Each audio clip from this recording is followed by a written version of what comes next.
আচ্ছা, শেষ কবে আপনি আকাশের দিকে তাকিয়ে ৫ মিনিট চুপচাপ বসেছিলেন?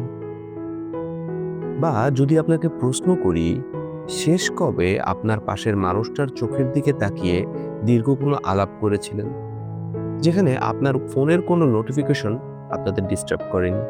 আজকে আমরা এমন এক অদ্ভুত সময়ের গল্প বলবো যেখানে আমাদের হাতের মুঠোয় গোটা পৃথিবী আছে, অথচ বুকের ভেতরটা ভীষণ রকম খালি। আমাদের ফেসবুকে ফ্রেন্ড লিস্টে রয়েছে হাজার হাজার মানুষ, অথচ দিন শেষে যখন খুব মন খারাপ হয়, ইনবক্সটা স্ক্রল করতে করতে আমরা এমন কাউকে খুঁজে পাই না যাকে নির্দ্বিধায় বলতে পারি, বন্ধু, আমি ভালো নেই।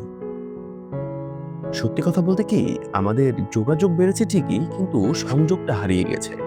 আমরা এখন একে অপরের খবর জানি স্টোরি দেখে, কিন্তু একে অপরের মনের খবর নেওয়ার সময় আমাদের নেই।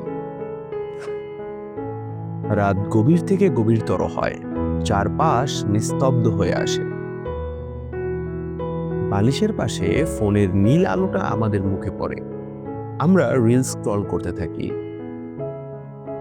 অন্যের সাজানো হাসি দেখি, সুন্দর সুন্দর জায়গার ছবি দেখি, আর ভেতরে ভেতরে নিজেদের জীবনটাকে আরো তুচ্ছ মনে হতে থাকে। আমরা আসলে অন্যদের খুশি হওয়া দেখছি না, বরং নিজেদের একাকিত্বকে আরো বড় করে তুলছি, আরো শক্তিশালী করে তুলছি।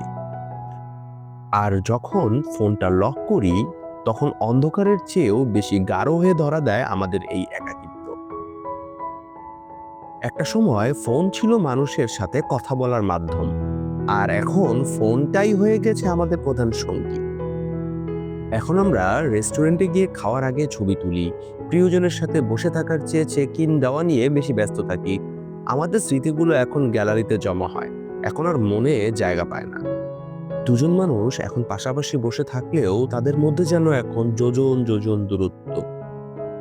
হয়তো আজ থেকে একটু বদলানো যায়। আজ রাতে ঘুমানোর ১ ঘন্টা আগে ফোনটা একটু দূরে সরিয়ে রাখুন। আপনার পরিবারের সদস্যদের সাথে একটু সময় দিন। তাদের সাথে হাসি, আনন্দ, কোলাহলে মেতে উঠুন। মনে রাখবেন, স্ক্রিনের ওপাশে রাখা লাইক, কমেন্ট আপনাকে হয়তো সাময়িক আনন্দ দেবে, কিন্তু আপনার নিঃসঙ্গতা কখনোই ঘোচাতে পারবে না। ভালো থাকবেন। ইতিকথা আবারও ফিরবে নতুন কোনো গল্পের সাথে।